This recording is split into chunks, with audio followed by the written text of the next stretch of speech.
अगर सिर्फ कहीं पे मैजिस्ट्रेट लिखा है तो इसका मतलब JMIC है, या मेट्रोपॉलिटन एरिया के केस में MM है, ठीक है। यानी कि मैजिस्ट्रेट का मतलब ही जुडिशियल मैजिस्ट्रेट होगा, और JMIC मतलब जुडिशियल मैजिस्ट्रेट फर्स्ट क्लास, वो नॉर्मल होंगे यानी कि इन जनरल होंगे। लेकिन कोई मेट्रोपॉलिटन एरिया होगा तो वहाँ पे हम उसे मेट्रोपॉलिटन मैजिस्ट्रेट बोलेंगे, सही है। और सेम इसने बोला है कि जो सेकंड क्लास मैजिस्ट्रेट हैं तो आउटसाइड द जुरिस्डिक्शन, यानी कि जो मेट्रोपॉलिटन एरिया नहीं है तो वहाँ पे जुडिशियल मैजिस्ट्रेट सेकंड क्लास ही उन्हें बोलेंगे। बस रेफरेंस दे रखे हैं यार, इसे पढ़ने की ज़रूरत नहीं है, ठीक है। सिंपल है, तुम्हें पता है कि मैजिस्ट्रेट कौन होता है और JMIC कौन है, JMSC कौन है, मेट्रोपॉलिटन मैजिस्ट्रेट कौन है, राइट। तुम्हें सब पता है, तो इतना डीप में जाने की जरूरत नहीं है इसमें। अब है सेक्शन 4, यहाँ से भी जनरली नहीं पूछा जाता, स्टिल पढ़ लेते हैं। Trial of offences under the IPC code and other law, इसमें अदर लॉ भी है, right. All offences under the IPC shall be investigated, inquired into and tried otherwise dealt with according with the provision here contain. All the offences under any other law shall be investigated, inquired into, tried and otherwise dealt with according to the same provision but subject to the enactment for the time being in force, regulating the manner of place of the investigating, inquiring into, trying or otherwise dealing with such offences। तो इनका मतलब ये है कि अगर IPC में कोई offence है, ठीक है, तो उनका जो प्रोसीजर है वो ऐसे ही फॉलो होगा जो इसमें CRPC में दे रखा है। अगर उनका कोई स्पेसिफिक प्रोसीजर ना दे रखा हो, सेम अदर ऑफेंसेस हैं या अदर एक्ट्स में कोई ऑफेंसेस हैं, तो अगर उनका पर्टिकुलर प्रोसीजर दे रखा है तो उसके अकॉर्डिंग होगा, नहीं दे रखा तो CRPC के अकॉर्डिंग चलेगा, राइट। अब आते हैं हम चैप्टर 2 पे।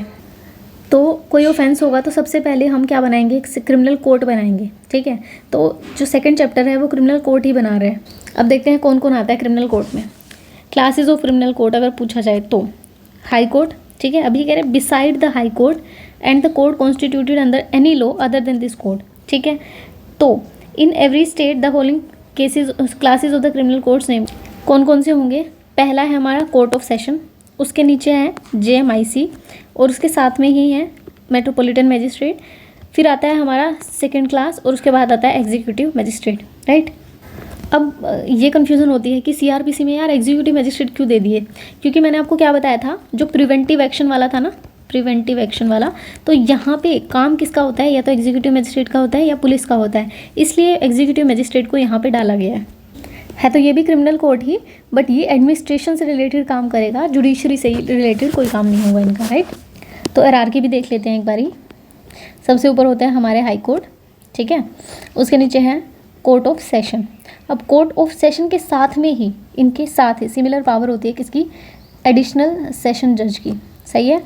और इसके नीचे मतलब यहाँ, तो यहाँ पे असिस्टेंट सेशन जज, ठीक है। जब हम इनकी पावर देखेंगे तब मैं अच्छे से और बताऊंगी, अभी बस इतना समझो कि सबसे ऊपर court of session, high court, फिर कोर्ट ऑफ सेशन, उसके बाद जुडिशियल मैजिस्ट्रेट फर्स्ट क्लास, और इसी के साथ चलते हैं हमारे metropolitan magistrate in metropolitan area, उसके बाद judicial magistrate second class.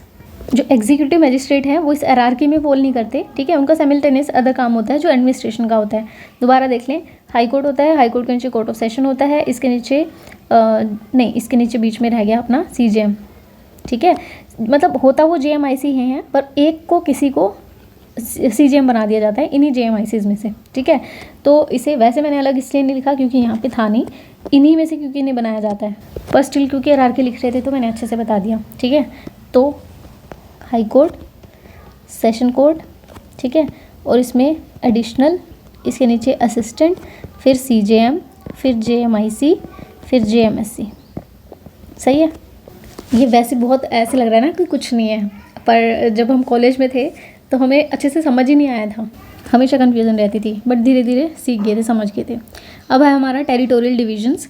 Every state shall be a session division, ठीक है। अब ऐसा होता है कि अगर छोटा स्टेट है ना तो एक ही सेशन डिवीज़न में काम चल जाता है, लेकिन अगर स्टेट बड़ा है तो सेशन डिवीजन्स भी ज़्यादा हो जाते हैं, ठीक है। तो इसको ऐसे समझो कि ये एक पर्टिकुलर डिस्ट्रिक्ट है पूरा, ठीक है। इसमें ये मान लो कुछ ये सेशन डिवीजन्स हैं। अब इन सेशन डिवीजन्स में क्या होते हैं, डिस्ट्रिक्ट होते हैं, ठीक है। तो सेशन डिवीज़न एक भी हो सकता है अगर छोटा स्टेट है, और एक से ज़्यादा भी हो सकता है अगर स्टेट बड़ा होता है। तो provided that every metropolitan area shall for the purpose be separate session division, पढ़ने की ज़रूरत नहीं है। स्टेट गवर्नमेंट, बस ये पढ़ना है तुम्हें कि स्टेट गवर्नमेंट जो है एवरी स्टेट में होंगे, और स्टेट गवर्नमेंट जो है after consultation with the high court alter the limits, यानी कि किसी भी स्टेट को कैसे ऑल्टर करना है, किस तरीके से मतलब इसका एडमिनिस्ट्रेशन कैसे चलाना है, ठीक है, तो वो कौन डिसाइड करेगा? स्टेट गवर्नमेंट, लेकिन consultation with the high court. सही है।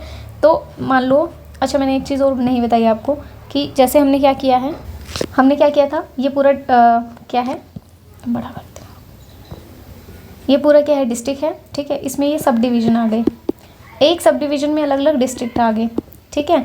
और ये जो डिस्ट्रिक्ट है, मान लो ये एक पर्टिकुलर डिस्ट्रिक्ट है, इस डिस्ट्रिक्ट में भी आगे सब डिवीज़न हो सकता है, जैसे जो SDM होते हैं ना, स्टेट PCS दे के लगते हैं, तो एक सब डिवीज़न लेवल पे पहले उनकी प्रैक्टिस होती है या ट्रेनिंग होती है जिसे हम बोलते हैं, तो वो यही होते हैं सब डिवीजन्स, ठीक है। चलें, तो तुम्हारा टेक अवे क्या है? State government after consultation with the high court territorial division जो है वो डिसाइड करती है, बस इतना पढ़ना है, इससे ज़्यादा नहीं पढ़ना। नेक्स्ट है हमारा मेट्रोपॉलिटन एरिया। मेट्रोपॉलिटन एरिया में भी तुम्हें बस इतना याद करना है, कौन करता है? स्टेट गवर्नमेंट डिसाइड करती है, मतलब कितना होगा एरिया, कितनी मतलब पॉपुलेशन होनी चाहिए, तो 1 मिलियन जो है वो पॉपुलेशन होनी चाहिए, और स्टेट गवर्नमेंट ही एक्सटेंड भी कर सकती है, ऑल्टर भी कर सकती है। अब आपको एक चीज़ का ध्यान रखना है, मान लो कोई एक एरिया है वो मेट्रोपॉलिटन एरिया है, ठीक है, पर कुछ टाइम बाद उसकी जो पॉपुलेशन है वो कम हो गई, तो मान लो उस जिस टाइम पे वो मेट्रोपॉलिटन एरिया था उस टाइम पे कोई पर्टिकुलर सूट क्या है यार, एक केस आया, ठीक है, वो केस की ट्रायल चल रही है, तो वो ट्रायल उसी तरीके से चलेगी जैसे मेट्रोपॉलिटन एरिया में MM के कोर्ट में जो ट्रायल चलती है, राइट। और उसके बाद मान लो कोई एरिया है, ठीक है, वो जनरल एरिया है, कोई मेट्रोपॉलिटन एरिया नहीं है, पर उसकी जो पॉपुलेशन है वो 1 मिलियन हो गई, तो अब उसे मेट्रोपॉलिटन एरिया बना दिया जाएगा। सही है। लेकिन मेट्रोपॉलिटन एरिया से बनने से पहले कोई ट्रायल वहाँ पे चल रही है, तो वह एज इट इज़ चलेगी जैसे नॉर्मल जुडिशल मजिस्ट्रेट की कोर्ट में चलता है वैसे ही चलेगा, ठीक है। अब इसका कोई ऐसा रेलेवेंस नहीं है, बस मैंने आपको बता दिया है, क्योंकि अब मेट्रोपॉलिटन एरिया नाम की कोई चीज़ है नहीं, ठीक है, ख़त्म कर दिया है BNSS में। नेक्स्ट है हमारा कोर्ट ऑफ सेशन। अब देखो टेरिटोरियल डिवीज़न जो है, ठीक है, वो तो हमने देख लिया कि state government after consultation with the high court. सही है। अब डिवीज़न तो डिसाइड हो गए, ठीक है। अब स्टेट गवर्नमेंट कोर्ट तो खुद ही बना सकती है, तो ये कह रहे हैं कि कोर्ट जो है एस्टेब्लिश कौन करेगा? स्टेट गवर्नमेंट करेगी। यहाँ पे अब कंसल्टेशन की ज़रूरत नहीं पड़ेगी हमें। कंसल्टेशन तब चाहिए थी जब ये पूछना था कि कितने बना रहे हैं। अब कितने बनाने ये हमें पता चल गया, अब बनाएंगे कैसे और कौन बनाएगा? स्टेट गवर्नमेंट बनाएगी। अब कोर्ट तो बन गया, उसमें जज भी बिठाना है। अब स्टेट गवर्नमेंट को तो नहीं पता ना जज के बारे में, ठीक है, उसकी क्वालिफिकेशंस के बारे में, उसके अपॉइंटमेंट के बारे में, तो वो कौन देखेगा? हाई कोर्ट देखेंगे कि किसे अपॉइंट करना है कोर्ट ऑफ सेशन में। सही है। और मैंने आपको बताया था एक एडिशनल सेशन जज होते हैं, असिस्टेंट सेशन जज होते हैं। एडिशनल सेशन जज जो है सेम पावर होती है जो सेशन जज की होती है। असिस्टेंट सेशन जज की जो पावर होती है वो कम होती है फ्रॉम द सेशन जज और एडिशनल सेशन जज। और कह रहा है कि एक एरिया का जो सेशन जज होता है वो दूसरे एरिया का एडिशनल सेशन जज भी हो सकता है, ठीक है, अगर कोर्ट हाई कोर्ट जो है डायरेक्ट करे तो। फिफ्थ में कह रहे हैं कि अगर मान लो सेशन जज है, ठीक है, उनका जो ऑफिस है वो वैकेंट है, तो यहाँ पे हाई कोर्ट आएंगे पिक्चर में। हाई कोर्ट क्या करेंगे? किसी एडिशनल सेशन जज को या असिस्टेंट सेशन जज को उनकी जगह अपॉइंट करेंगे और जो अर्जेंट एप्लीकेशन है उसका डिस्पोजल करवाएंगे। अब सपोज करो कि ना तो एडिशनल सेशन जज है ना असिस्टेंट सेशन जज है, तो क्या होगा? तो फिर CJM को जो है वो सेशन जज की पावर दी जाएगी, ठीक है। और जब CJM सेशन जज की पावर को एक्सरसाइज करेगा तो वो सेम ही पावर एक्सरसाइज करेगा जो सेशन जज की एक्चुअल में होती हैं। 6 कह रहा है कि प्लेस ऑफ सेशन जज क्या होगा? वैसे तो कोर्ट ऑफ सेशन का वही प्लेस होता है जो हाई कोर्ट डिसाइड करता है, पर फॉर द पार्टीज़ की कन्वीनियंस के लिए जो है जगह भी चेंज की जा सकती है। अब यहाँ भी ये कह रहे हैं कि अपॉइंटमेंट का मतलब क्या है? Appointment does not include the first appointment. अब फर्स्ट अपॉइंटमेंट क्या आती है? तो जूनियर डिवीज़न जो आप ये एग्ज़ाम देते हैं ना सिविल जज के, ठीक है, तो यहाँ से तो जनरल अपॉइंटमेंट होती है हमारी, फर्स्ट टाइम अपॉइंटमेंट होती है, उसकी बात नहीं हो रही यहाँ पे। यहाँ पे हो रही है कि अब अपॉइंटमेंट तो हमारी हो चुकी है, अब बस कौन से जज को कहाँ बिठाना है वो जो है हाई कोर्ट डिसाइड करेंगे, ठीक है, जो कोरम डिसाइड करते हैं। नेक्स्ट है हमारा section 10 subordination of assistant session जज। मैंने आपको बताया था एडिशनल के सेशन जज के नीचे जो है असिस्टेंट सेशन जज होते हैं। अब ये सेकंड जो क्लोज है ये कह रहा है कि मान लो सेशन जज जो है असिस्टेंट सेशन जज जो है उनको काम कौन देगा? सेशन जज देंगे, ठीक है, जो भी डिस्पोज ऑफ सूट क्यों याद आ रहा है मुझे, जो भी केस डिस्पोज ऑफ करने होंगे, ठीक है, वो काम कौन देगा? असिस्टेंट सेशन जज को सेशन जज देंगे।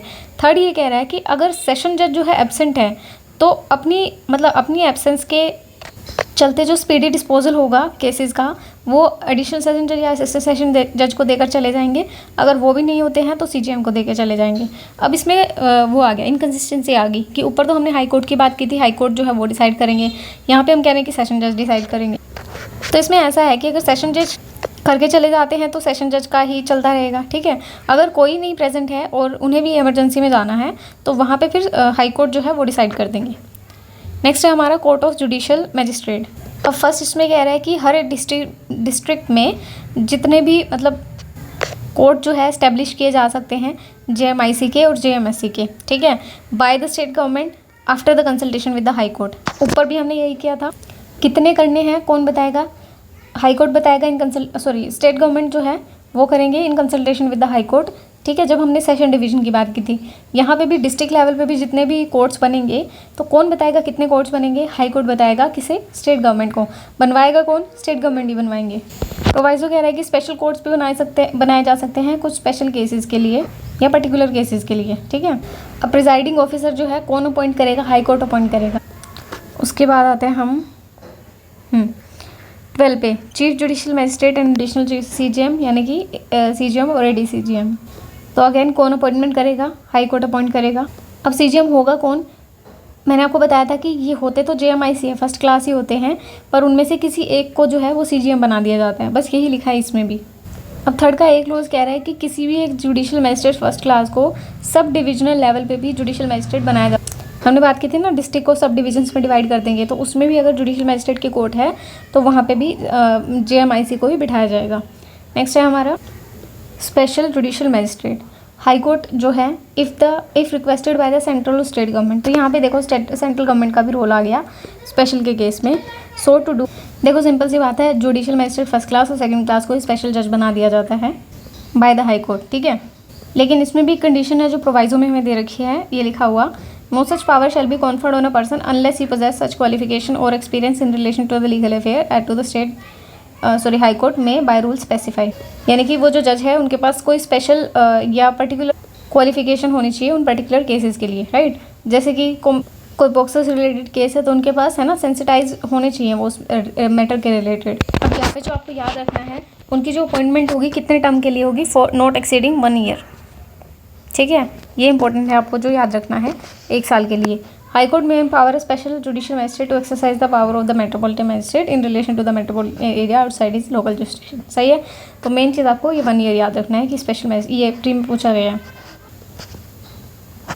इसमें बस ये याद रखना है आपके जो सीजीएम है ना वो डिसाइड करेगा टाइम टू टाइम कि क्या लोकल एरिया होना चाहिए, but it shall be subject to the control of the high court, ठीक है। बस इतना याद रखना है तुम्हें, कौन डिसाइड करेगा? सीजीएम करेगा। और यहाँ से कोई क्वेश्चन नहीं पूछा जाता। फिर आता है हमारा subordination of the judicial magistrate. Judicial magistrate के नीचे कौन आएगा? मतलब जुडिशियल मैजिस्ट्रेट है वो किनके सबॉर्डिनेट होंगे, ठीक है।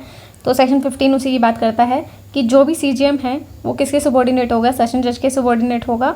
और अदर जो जुडिशियल मैजिस्ट्रेट है वो किसके कंट्रोल में होंगे? सीजीएम के, ठीक है। यानी कि सबॉर्डिनेशन में तो वो सीजीएम के होंगे, लेकिन उनके ऊपर जो जनरल कंट्रोल होगा वो हमेशा ये सेशन जज का होगा। तो अब जो सीजीएम साहब है ना वही सारों को काम जो है उनका डिस्ट्रीब्यूट करेंगे कि किसको क्या काम मिलेगा, कौन से केसेस कौन से जजेस के पास जाएंगे, ठीक है। नेक्स्ट है हमारा कोर्ट ऑफ मेट्रोपॉलिटन मैजिस्ट्रेट।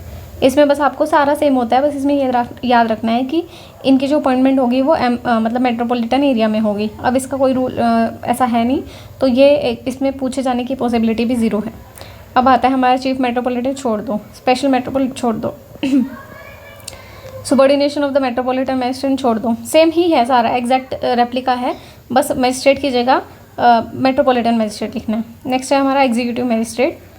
ये वही एग्जीक्यूटिव मैजिस्ट्रेट हैं जो ये IAS IPS वगैरह होते हैं ना, कलेक्टर, ये SDM कलेक्टर साहब, ये सारे, ठीक है। इन एवरी डिस्ट्रिक्ट और in every metropolitan area the state government may appoint, state government appoint करती है as many person as it think fit to be executive magistrate and shall appoint one of them to be the district magistrate, जिसे हम DM बोलते हैं या collector बोल देते हैं, ठीक है। DM कलेक्टर सेम ही होता है। The state government may appoint any executive magistrate to be additional district magistrate, ADM बोलते हैं जिसे, and such magistrate shall have of all the powers of the district magistrate under. Additional है तो मतलब same power है, assistant है तो मतलब नीचे है, ये याद रखना है हर उसमें। Whenever in the consequence of the office of the district magistrate becoming vacant, any officer succeeding temporarily to executive magistrate to the district such officer shall pending the order of the state government exercise all the power, यानी कि DM की जगह आप किसी और को अगर बिठा रहे हो वहाँ पे ऑफिसर को, तो वो सेम पावर पोजेस करेगा जो डीएम के पास होंगी। सही है। State government may place an executive magistrate in charge of a sub division and may relieve him of the charges as occasion requires, और the magistrate so placed in charge of the sub division shall be, वो sub divisional magistrate होता है, SDM जिसे हम बोलते हैं। State government may by general special order और the subject to such control in direction as it may deem fit to impose delegate its power under section 4 of the district magistrate. मतलब सीधा है कि power जो है वो delegate की जा सकती है। Nothing in this section shall preclude the state government from conferring under any law for the time being in force a commissioner of the police all or any of the power of the executive magistrate in relation. अब जो police commissioner होते हैं ना, उन्हें भी कभी कभी for the administrative purposes executive magistrate की पावर दे दी जाती है। सही है। अब आता है हमारा स्पेशल एग्जीक्यूटिव मजिस्ट्रेट, उन्हें भी कौन अपॉइंट करते हैं, हमारे स्टेट गवर्नमेंट अपॉइंट करते हैं। Local jurisdiction of executive magistrate कौन सी होती है? जो डीएम है वो जो लोकल लिमिट्स है अदर मजिस्ट्रेट की, वो डिफाइन करता है कि कितनी होगी जो एग्जीक्यूटिव मजिस्ट्रेट हैं, और उनका जो पावर है या उनका जो जुरिस्डिक्शन है वो पूरे डिस्ट्रिक्ट में एग्जीक्यूट किया जाएगा। सही है। नेक्स्ट है हमारा subordination of the executive magistrate कौन होगा? तो हमने क्या देखा था, डीएम है, डीएम के नीचे कौन होगा? एसडीएम होगा।